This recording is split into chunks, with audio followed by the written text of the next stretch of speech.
The fluorescent lights buzzed like a swarm of angry hornets overhead as I froze in the doorway of the HR office, my hand still gripping the knob. There on the cluttered desk lay an open envelope, Jordan's offer letter, the new kid fresh out of some Ivy League mill. The salary figure jumped out at me like a slap. $120,000 base, plus bonuses. My own paycheck, after 18 years of grinding through late nights and skipped vacations. $100,000 flat, no frills. 20 grand more for a rookie who'd probably never seen a real crisis, while I'd bled for this company. My stomach twisted, bile rising hot in my throat. I wanted to scream, to shatter the glass partition with my fist, but instead I backed out silently, the door clicking shut like a coffin lid. In that moment, the betrayal hit me. Not just the money, but the erasure of everything I'd given. I stumbled back to my cubicle, the office air thick with the stale scent of coffee and printer ink. My desk was a monument to loyalty. Faded photos of company picnics where I'd manned the grill, a plaque for Employee of the Decade gathering dust, stacks of reports I'd authored that had saved Harlan and Associates millions in bad deals. Harlan, the CEO, my mentor once upon a time. He'd clapped me on the back at my 10-year anniversary, called me the backbone of this firm. Now this. My hands trembled as I logged into my computer, the screen's glow casting harsh shadows on my face. Denial crept in first, a whisper. Maybe it's a mistake. Maybe Jordan has some secret skill set. But no, I'd seen his resume. Impressive on paper, but nothing I hadn't built from scratch over the years. The rest of the afternoon blurred into a haze. Colleagues chattered around me, their voices muffled as if underwater. Sarah from accounting stopped by, her perfume cloying and sweet. "Alex, you okay? You look like you saw a ghost." I forced a smile, the muscles in my face aching. "Just a headache. Long day." Inside, fury simmered, bubbling up images of Harlan's smug grin at board meetings. His tailored suits that screamed old money. How many times had I covered for him? The late-night calls when he'd botched a client pitch. The creative accounting I'd suggested to smooth over his impulsive decisions. Heartbreak mingled with the anger. 18 years, and this was my reward. A slap in the face disguised as corporate efficiency. By evening, as the office emptied, resentment took root, twisting like vines in my gut. I lingered, pretending to work, but my mind raced through fantasies. What if I confronted him? Stormed into his corner office with its panoramic view of the city skyline, demanded answers. Why, Harlan? After all I've done. But I knew how that would play out.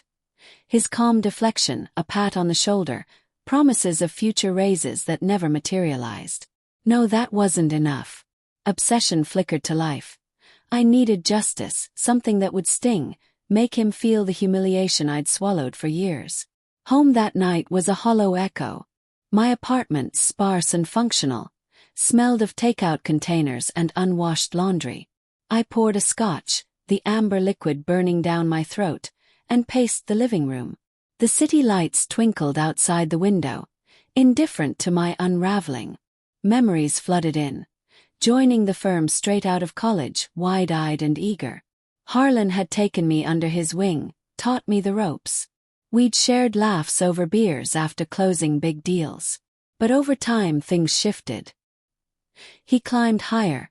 His decisions grew erratic, favoring flashy new hires over the steadfast ones like me. I'd rationalized it. Loyalty pays off eventually. Now doubt gnawed at me. Had I been a fool? A doormat? Sleep evaded me, replaced by feverish planning. What could I do? Resign dramatically? Sabotage a project? Too risky, and I'd be the one in cuffs.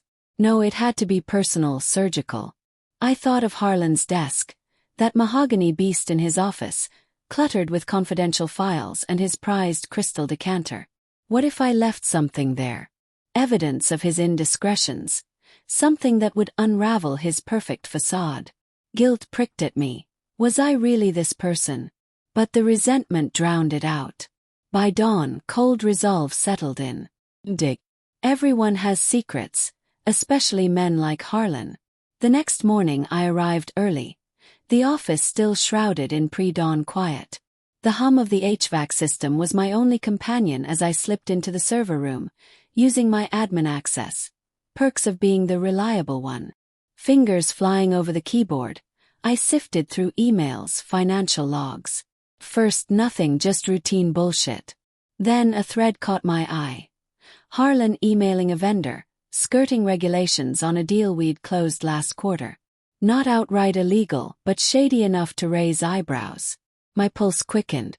Deeper dives revealed more. Expense reports padded with personal luxuries, a hushed settlement with a former employee who'd accused him of harassment. Heart pounding, I copied files to a USB drive. The device's soft were like a conspirator's whisper. But doubt resurfaced during lunch. Jordan approached my desk, all bright eyes and enthusiasm. "Hey, Alex." Mind showing me the ropes on the quarterly reports. His voice was eager, devoid of malice. He didn't know about the salary gap. This wasn't his fault. Yet seeing him there in his crisp shirt fueled my humiliation anew. "Sure," I muttered, guiding him through the process with clipped words. Inside, fantasies swirled. What if I told him? Watched his face crumple. But no, that would tip my hand. Instead I probed subtly. "So, what drew you to Harlan and Associates?" He grinned. "The culture, man. And the offer was killer. Couldn't turn it down." My jaw tightened. Killer indeed.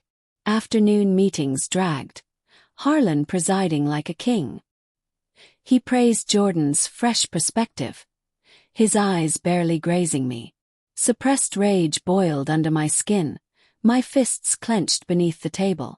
After, in the bathroom mirror, I stared at my reflection. Lines etched deeper, eyes hollow. Moral conflict tore at me. Revenge might destroy me too. What about my family? My sister relied on the checks I sent home. But the betrayal's sting was too raw. By closing time I'd mapped it out.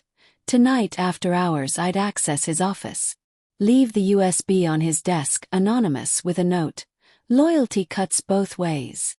Tension built as the sun dipped low, casting long shadows across the cubicles. Colleagues filed out, waving goodbyes. I waved back, heart hammering. Alone, the office transformed. Echoing footsteps, the distant wail of sirens outside. I waited in the dark, breath shallow, until midnight. Then, keycard in hand, I crept toward Harlan's door. The lock clicked open, the room enveloping me in leather and cigar smoke. His desk loomed, papers scattered. I placed the USB center stage, my note typed and unsigned. But as I turned to leave, a file caught my eye. My name on it. Curiosity overrode caution. I flipped it open. Performance reviews, all glowing. Then a memo. Promote Alex to VP. Discuss with board. Potential raise to match new hires. My world tilted. Was this real? Or a ploy? Obsession warred with guilt. Had I jumped too soon? I pocketed the memo, doubt flooding in. But the die was cast. As I slipped out, the building's silence pressed in, heavy with foreboding. What had I unleashed?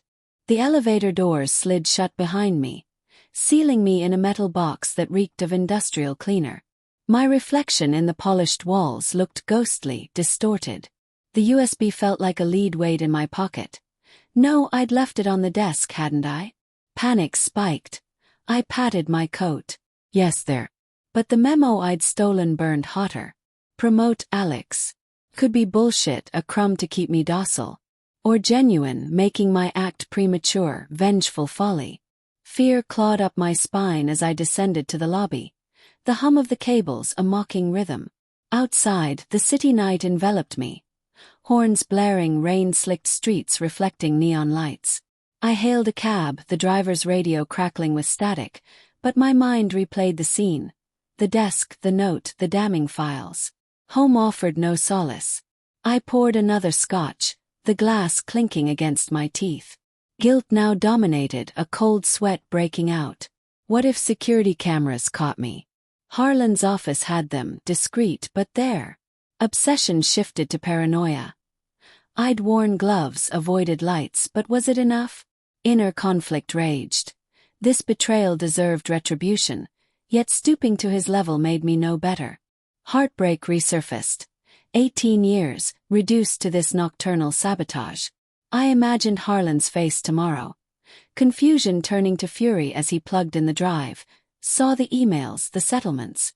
Would he suspect me? The loyal Alex. Dawn broke gray and unforgiving. I called in sick, voice hoarse over the phone. Flu, I lied to Sarah. Curled on the couch, I doom-scrolled news on my phone, but every headline screamed accusation. Resentment ebbed into cold resolve. No turning back. By noon my phone buzzed. Harlan. My thumb hovered, then answered. Alex. You okay, buddy? His tone was warm, laced with concern.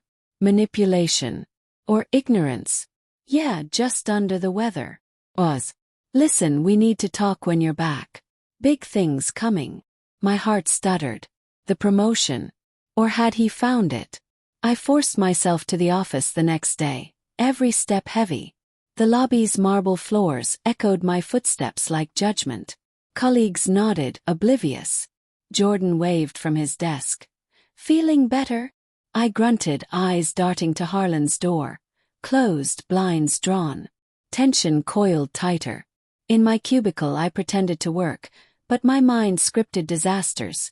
HR summoning me, police at the door. Lunch came. I skipped it, stomach knotted. Then a meeting invite pinged. Urgent, Harlan's office, 2 p.m. The walk there felt eternal, the carpet muffling my dread. I knocked, entered. Harlan sat behind his desk, the USB nowhere in sight.